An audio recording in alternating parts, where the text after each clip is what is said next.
High blood sugar को diabetes कहते हैं। अनकंट्रोल्ड डायबिटीज़ की वजह से नर्व डैमेज होती हैं और इससे पाँव ज़्यादा मुतासर होते हैं। इसको डायबिटिक न्यूरोपैथी कहते हैं।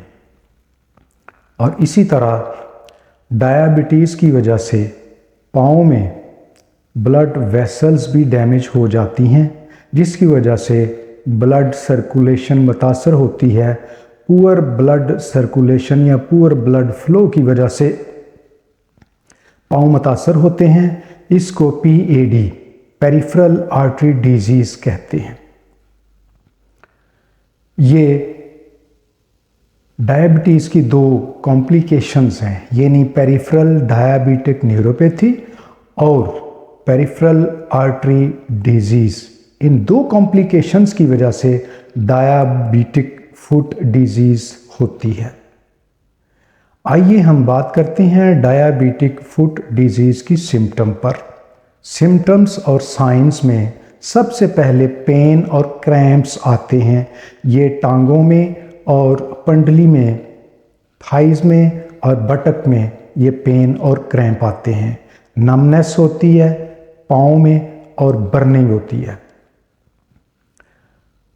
पाँव की स्किन ड्राई हो जाती है और इसमें क्रैक्स आ जाते हैं। पाँव और टांगों का लॉस ऑफ हेयर, बाल झड़ जाते हैं पाँव पर से और टांगों के निचले हिस्सों से। और इसके अलावा एथलीट फिट यानी उंगलियों, पाँव की उंगलियों में फंगल इन्फेक्शन हो जाती है। पाँव के नाखून येलो कलर के हो जाते हैं और मोटे हो जाते हैं। और इसके अलावा पाँव पर सोर्स, छाले, अल्सर्स और इन्फेक्टेड कॉर्न्स यानी चंडियाँ बन जाती हैं। चैकोट यानी फुट न्यूरोपैथी की वजह से उंगलियों में डिफॉर्मिटी आ जाती है। पाँव की उंगलियां सीधी रहने की बजाय टेढ़ी हो जाती हैं और उनकी शेप हैमर लाइक, उनकी शेप हथौड़े जैसी हो जाती है। डायबिटिक फुट डिजीज़ की कुछ स्टेजेस हैं। ये 5 स्टेजेस हैं। पहली स्टेज जिसे ग्रेड 1 कहते हैं, उसमें सुपरफिशियल अल्सर्स आते हैं, यानी अल्सर्स जो ज़ख़म बनते हैं वो स्किन की ऊपर वाली सतह पर होते हैं। ग्रेड 2 में वही अल्सर्स डीप हो जाते हैं, डीप अल्सर्स यानी गहरे ज़ख़म बन जाते हैं।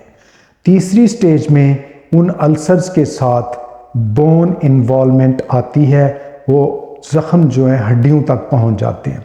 ग्रेड 4 में गैंग्रीन बनता है और वो गैंग्रीन 4 फुट यानी पाँव के अगले हिस्से पर होता है। और आखिरी स्टेज ग्रेड 5, इसमें फुल फुट गैंग्रीन होता है, पूरा पाँव गैंग्रीन हो जाता है, यानी वो उसकी स्किन, टिश्यू, मसल्स सारे के सारे डेड हो जाते हैं, उनकी डेथ हो जाती है। 60% डायबिटिक पेशेंट्स में न्यूरोपैथी डेवलप करती है और फिर डायबिटिक फुट होता है। डायबिटिक फुट डिजीज़ की कॉम्प्लिकेशंस 5 हैं कॉमन। तो पहली कॉम्प्लिकेशन फियर है।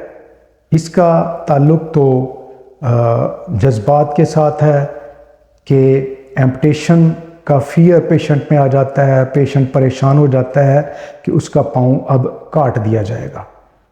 दूसरी इसकी कॉम्प्लिकेशन गैंग्रीन का पैदा होना, यानी स्किन और टिश्यू की डेथ। तीसरी कॉम्प्लिकेशन ऑस्टियोमाइलाइटिस, ये बोन डिजीज़ है, इसमें हड्डियाँ ख़राब होनी शुरू हो जाती हैं। नंबर 4 पे कॉम्प्लिकेशन परमानेंट डिफॉर्मिटी, पाँव की हड्डियाँ टेढ़ी हो जाती हैं। और नंबर 5 पे सेप्सिस है। अब हम बात करेंगे डायबिटिक फुट डिजीज़ के ट्रीटमेंट की। तो ट्रीटमेंट शुरू करने,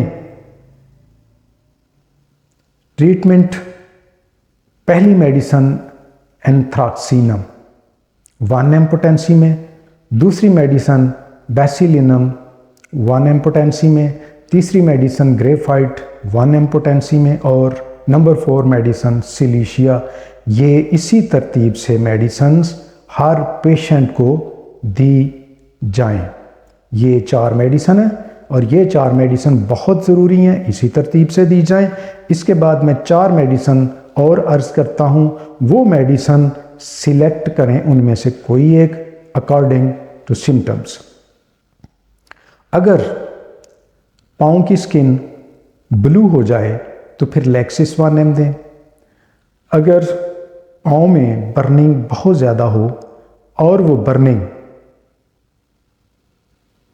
रिलीव हो, उसको सुकून मिले कोल्ड वाटर कोल्ड एप्लीकेशन से, तो सिकेल कार 1M में दें। अगर इस बर्निंग को वार्म एप्लीकेशन गर्म टकोर से सुकून आए तो फिर आर्सेनिकम एल्बम 1M में दी जाए। अगर बर्निंग हो और स्किन ब्लू कलर की हो तो फिर टेरेंटुला क्यूबेंसिस 1M पोटेंसी में। ये पहले वाली 4 वो सब पेशेंट्स को दी जाएं और इसके बाद वाली 4 जो हैं उनमें से कोई एक सिलेक्ट करके मेडिसिन दी जाए। अब हम बात करेंगे फुट केयर की कि अपने पाँव की हिफाजत और केयर कैसे की जाए। सबसे पहली बात है कि अपने पाँव को रोज़ाना एग्जामिन करें, ऊपर से नीचे से अच्छी तरह उनको चेक करें, कहीं कोई स्किन का कलर चेंज तो नहीं हुआ या कोई ज़ख़म, कोई अल्सर या कोई छाला तो नहीं बना। पाँव को रोज़ाना धोएं गर्म पानी के साथ और साबुन के साथ डेली रूटीन में। जुराबें और शूज़ कंफर्टेबल पहने, नंगे पाँव कभी ना चलें और अपनी पाँव की चंडियाँ कॉर्न्स उनको कभी ना काटें। और फिर एक्सट्रीम टेम्परेचर, बहुत ज़्यादा सर्दी में और बहुत ज़्यादा गर्मी में अपने पाँव को बचाए रखें। और जब आप बैठे हों तो पाँव को लटका कर ना बैठें, बल्कि पाँव को ज़रा ऊपर उठा लें, एलिवेट कर लें, तो इस तरह पाँव डायबिटिक फुट से उनकी हिफाजत की जा सकती है।